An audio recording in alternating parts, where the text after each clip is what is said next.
ምንድነው አላህ ኢሳን ልክ ከዚህ ዓለም እንደሚሄድ ሲነግረው ኢሳ ምን አለ? በጣም በሞቱ ሞት አይነት ነገር ማለት ነው ስሜት ተሰማውና በጣም ተከፋ፣ እጅግም ለሱ እንትን አለ አዘነ ይላል።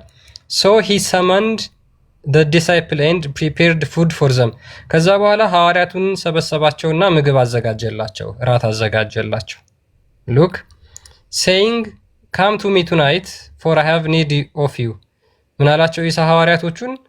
ዛሬ ወደ እኔ እንድትመጡ ፈልጋችኋለሁ አላቸው። when they gathered around him that night። ከዛ በኋላ በዛ ምሽት ወደሱ ተሰብስበው ሲመጡ he fed them dinner and then served them። ከዛ በኋላ እራት አቀረበላቸው፣ ማስተናገዳቸው። ጸሎተ ሐሙስ when they had ጸሎተ ሐሙስ መሆኑ ነው። ያ ይኮርጁት እኮ በቃ ጸሎተ ሐሙስን ቁጭ ብለው ቀጥል። ያ እና እራት አዘጋጀላቸውና እራት ጋበዛቸው ማለት ነው ኢሳ። ከዛ በኋላ ምን ይላል? ሶሪ የት ጋር ነበርኩኝ? እሺ ኦኬ። ከዛ በኋላ when they had finished eating ከዛ በኋላ በልተው ከጨረሱ በኋላ he began washing their hands and performing ablution for them with his own hands። ከዛ በኋላ እራት በልተው ከጨረሱ በኋላ እግራቸውንና እጃቸውን አጠባቸው በእጁ wiping their hands with his garment። ከዛ በኋላ በያዘው ማበሻ ጨርቅ ጠራረገላቸው ወይም ደግሞ አበሳቸው። የዮሐንስ ወንጌል ምዕራፍ 13 ከቁጥር 1 እስከ 16 ያለው ታሪክ ማለት ነው። they found this difficult and disliked it። ከዛ በኋላ እነሱ ይሄን ነገር ሲመለከቱ የሆነ አልወደዱትም ነገር። he said ከዛ እሱም እንደዚህ አላቸው whoever rejects anything I do tonight let him not። ምን አላቸው?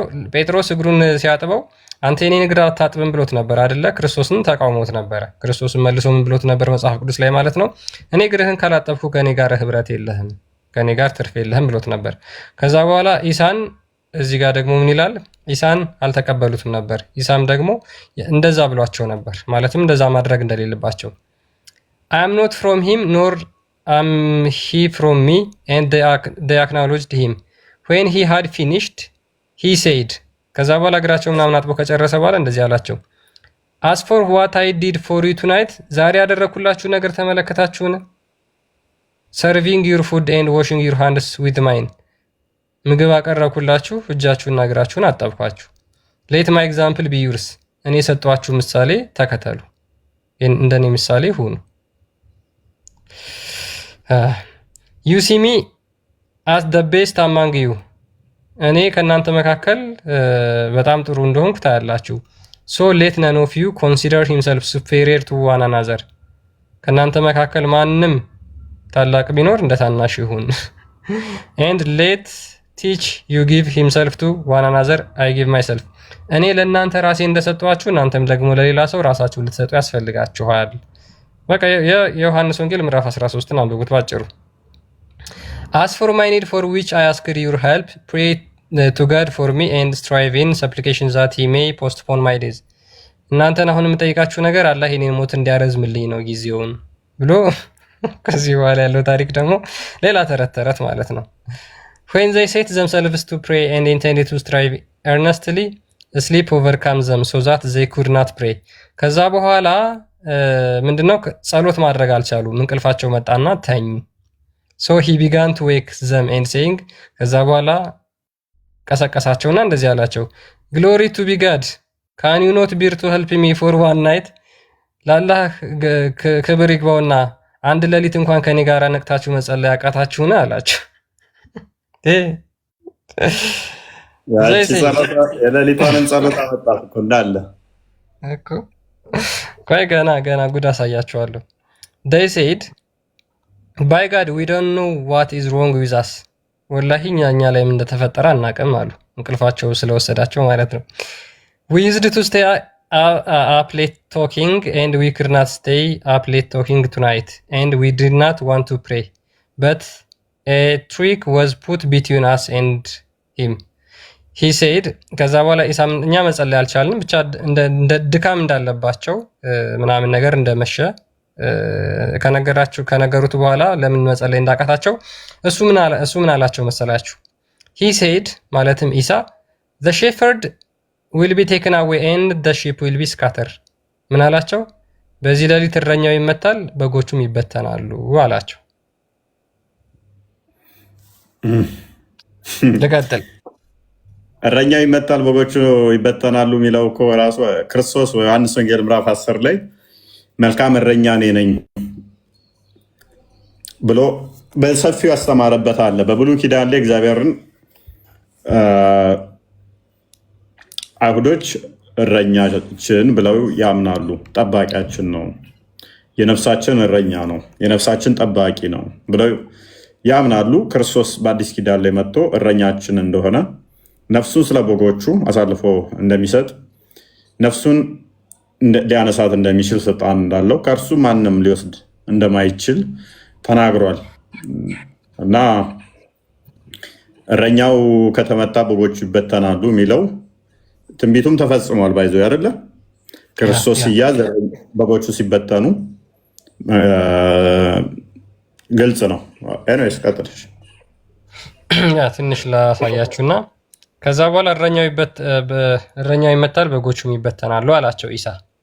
he began to speak words like this lamenting his own fate። ይሄን እዚህ ጋር ትራንስሌት ሲያደርግ ተሳስቷል። ከዛ በኋላ እረኛው ይመታል በጎቹም ይበተናሉ ካላቸው በኋላ ምን አላቸው መሰላችሁ? አሁን ያነበብኩላችሁ የራሱን መሞት መቃረብ እየተነበየ ወይም እየተናገረ ይህን የሚመስሉ ንግግሮችን መናገር ጀመረ። ሉክ ምን እያደረገ ስለ ራሱ መሞት ትንቢት እየተናገረ ማለት ነው። ከዛ በኋላ ምን አላቸው? then he said truly one of you will deny me before the rooster crows 3 times። ዛሬ ከናንተ መካከል አንድ ሰው ዶሮ 3 ጊዜ ከመጮሁ በፊት እኔን የሚከዳኝ ሰው አለ። and one of you will sell me። ከናንተ መካከል ደግሞ for a few coin ለጥቂት ብር እኔን የሚሸጠኝ አለ። and it's the price of my life የኔን የህይወት ዋጋ ይበላል።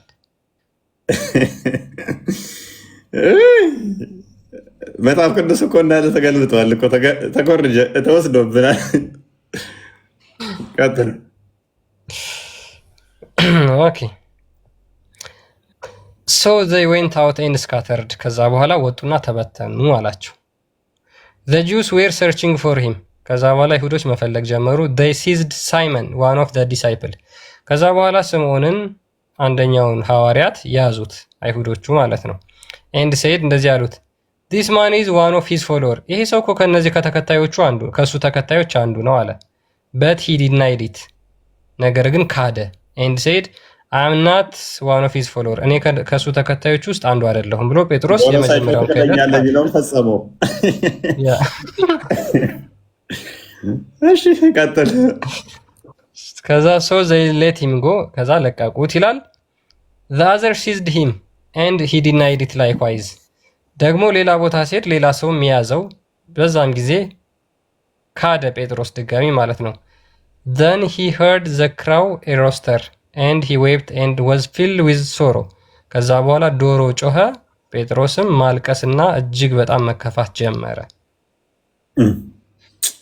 when morning came ከዛ በኋላ ሲነጋ one of the disciples went to the Jews and said ከኢሳ ሐዋርያቶች አንዱ ወደ አይሁዶቹ ሄደና what you will give me if I lead you to the Messiah። ወደ መሲሁ ወደ ኢሳ ብመራችሁ ለኔ የምትሰጡኛላችሁ ብሎ ይጠይቃቸዋል አይሁዶችን ማለት ነው። they gave him 30 pieces of silver። የይሁዳ ክደት ደግሞ ሊመጣ ነው እዚህ። አይ እነዚህ ሰዎች እኮ ቀልድ ነው ያዙት። ከዛ በኋላ they gave him 30 pieces of silver ከዛ በኋላ 30 ብር ሰጡትና which he took and led them to him ከዛ በኋላ ወደሱ ይዟቸው ሄደ። they had been deceived before so they seized him and secured him and tied him with rope። ምንድነው ከዛ በኋላ ከመራቸው በኋላ ምን አደረጉት? ያዙት፣ አሰሩት በገመድ። they led him away saying used to raise the dead። ከዛ በኋላ ካሰሩት በኋላ መርቷቸው በኋላ ከመርቶ ኢሳ ጋር መራቸው። ኢሳን አሰሩት ማለት ነው። ከዛ አይሁዶቹ ምን አሉት? you used to raise the dead አንተ ሙታንን ታስነሳ ነበረ። rebuke ሳታን ሰይጣንንም ትገስጽ ነበር። and heal the possessed ሽባዎችንም ትፈውስ ነበር። want you save yourself from this rope እስኪ ራስን ከዚህ ገመድ አድን አሉት አይሁዶች።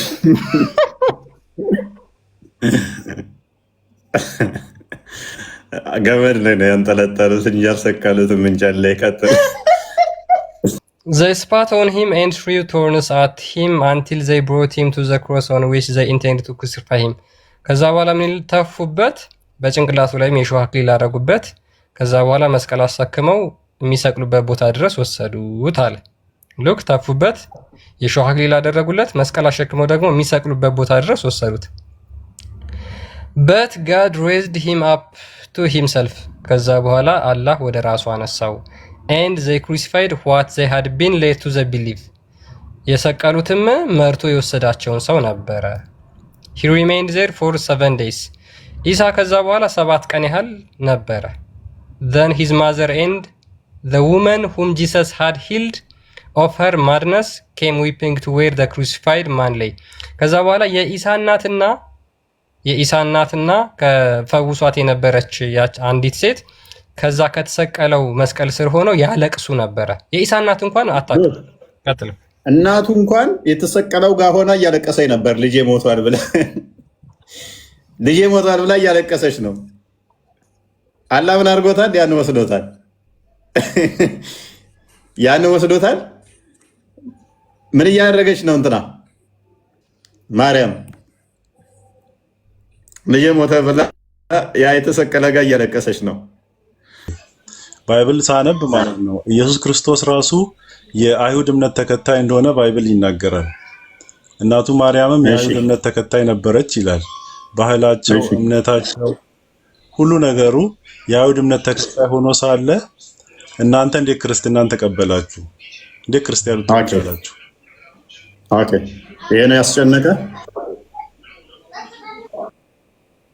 ነው።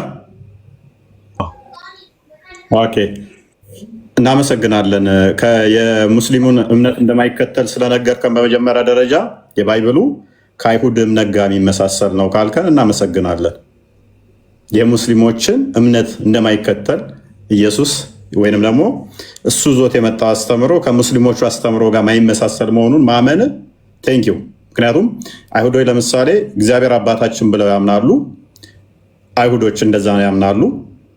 ስለዚህ ያንን ያልተገለጠላቸውን በደንብ ገልጾላቸዋል። አብ አባት እንደሆነ ለሁላችን ክርስቶስ ደግሞ ነግሮናል። ስለዚህ በዚህ መመሳሰላችን አስቀድሞ ለአይሁዶችም አምላካቸው ነው፣ አብ አባታቸው ነው፣ አምላካቸው ነው። የአይሁድን እምነት ይከተላል ወይንም ከአይሁዶች እምነት ጋር ይመሳሰላል። ችግር የለውም። ምክንያቱም አይሁዶች ለምሳሌ ምን ብለው ያምናሉ? አብ ልጅ አለው ብለው ያምናሉ። አብ ልጅ አለው እርሱም ይመጣል ይወለዳል ብለው ያምናሉ። ክርስቶስ ደግሞ መጥቶ የአብ ልጁ እኔ ነኝ ብሏል። የአብ ልጁ ማንኛ አለ? እኔ ነኝ ይላል። ከእናንተ ጋር የሚመሳሰልም እናንተ አጋንንቶች አላህ ልጅ የለውም ስላሉ አላህ ልጅ የለውም ብላችሁ ታምናላችሁ። ሱራ 72 ከቁጥር 1 እስከ 3 አዳምጥ። አጋንንቶች አላህ ልጅ የለውም ስላሉ አጋንንቶች አዳም ጠየቃ። አጋንንት ልጅ የለውም አላህ ስላሏችሁ እናንተ አላህ ልጅ የለውም ብላችሁ ታምናላችሁ። ተረድቻለሁ። ተረድቻለሁ። አይሁዶች ነገርኩ እኮ አይሁዶች አዳምጥ። ስለዚህ ክርስቶስ ወደ ገዛ ወገኖቹ መጣ ይላል እኮ ዮሐንስ ወንጌል ምዕራፍ 1 ላይ ቁጥር 11 ላይ ከቁጥር 11 ጀምሮ ወደ ገዛ ወገኖቹ መጣ፣ ለተቀበሉት የእግዚአብሔር ልጆች የሆኑ ዘንድ ስልጣንን ሰጣቸው፣ ይሄም ከስጋና ከደም አይደለም ይላል። ወደ ገዛ ወገኖቹ መጣ፣ ለተቀበሉት ስልጣን ሰጣቸው። ምን የሆኑ ዘንድ? የእግዚአብሔር ልጆች የሆኑ ዘንድ። ስለዚህ እነኛ የእግዚአብሔር ልጆች መሆን ስልጣን ተሰጥቷቸዋል። እስልምናው ላይ ደግሞ አላህ ልጅ የለውም። ለምን?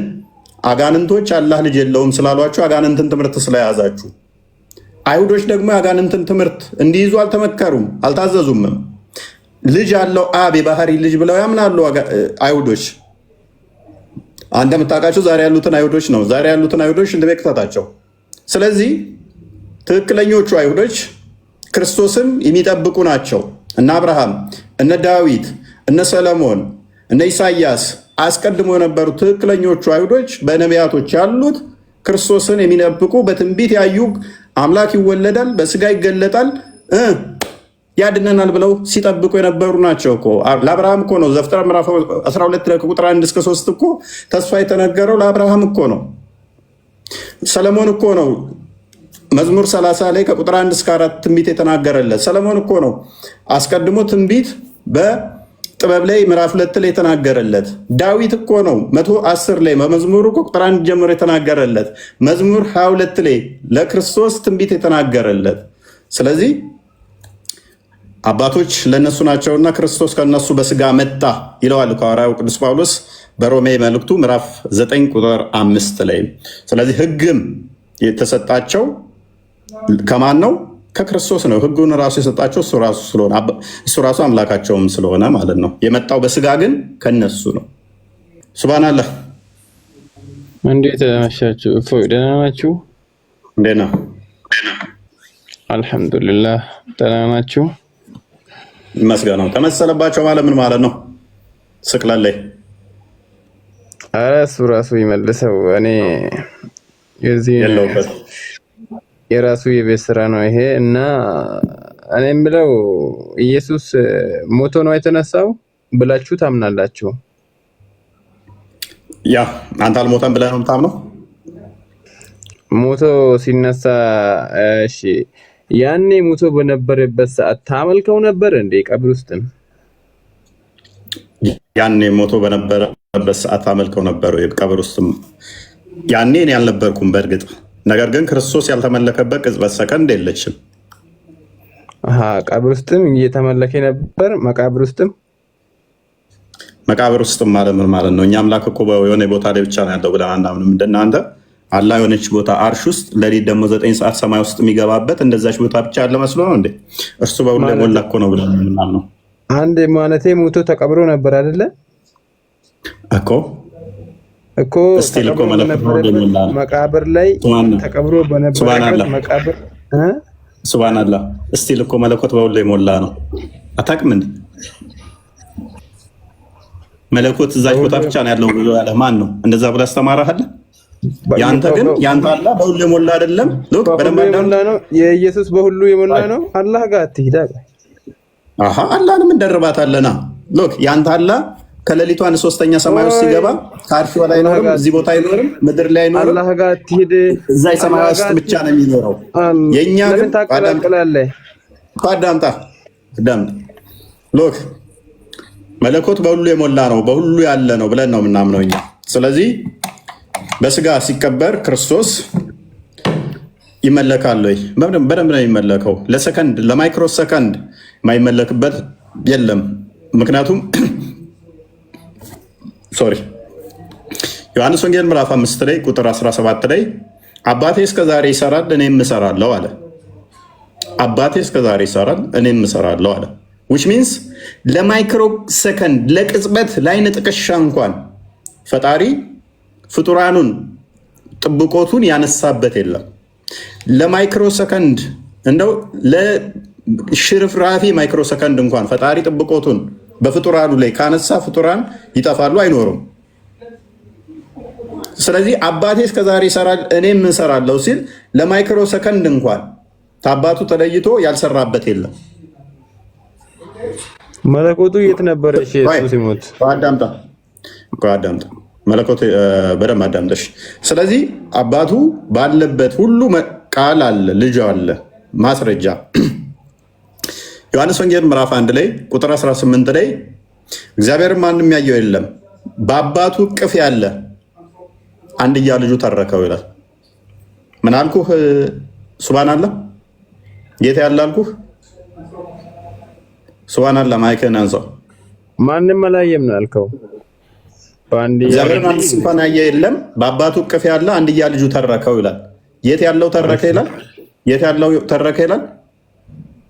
ማንም አላየውም ነው ያልከው። ምን ያህል እስልምና ውሸት እንደሆነ አዳምጡ። አሁን ለሶስተኛ ጊዜ ደግምለታለሁ። እግዚአብሔርን ማንም ያየው የለም፣ በአባቱ እቅፍ ያለ አንድያ ልጁ ተረከው። ማን ተረከው? የት ያለው ተረከው ይላል? እግዚአብሔር ነው የተረከው። ስለዚህ ኢየሱስ አንድያ ልጁ ነው እንጂ እግዚአብሔር አይደለም። እዚህ ጋር በራሲ ላይ ነው እንትን እያልክ ያለው። እኔ ያልኩትን ድገመው እስኪ። እግዚአብሔርን ያየው ሰው የለም። እሺ፣ በአባቱ እቅፍ ያለ አንድያ ልጁ ተረከ። በአባቱ ምን ያለ ተረከው አልኩ?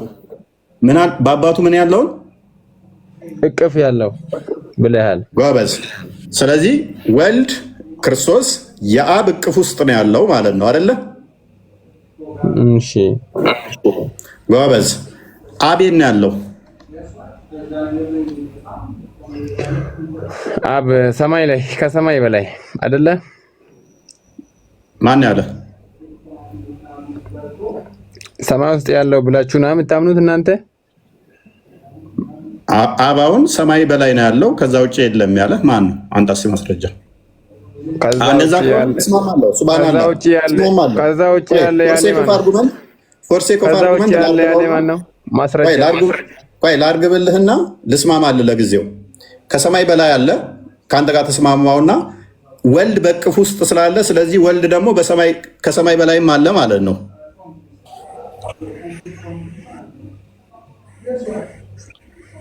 ከሰማይ በላይ አለ። ከሰማይ በላይ ያሉት ሁሉም አምላክ ናቸው ማለት እንችላለን? መላእክቶች የሉም? አልወጣኝም። አሁን አምላክ ናቸው አይደሉም? አይደለም።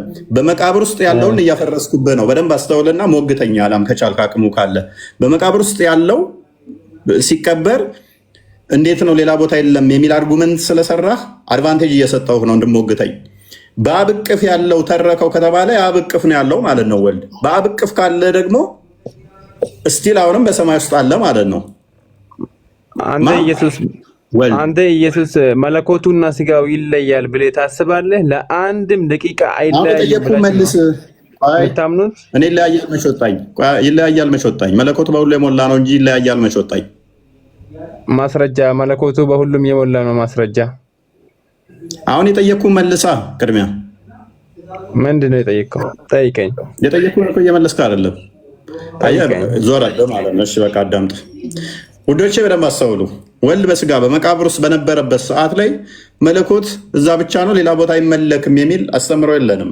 ይህን እንደጠየቅኩት ሱባና አላን በአብ እቅፍ ያለው ልጁ ተረከው ከተባለ አብ በሁሉ የሞላ ነው ብለን ነው የምናምነው።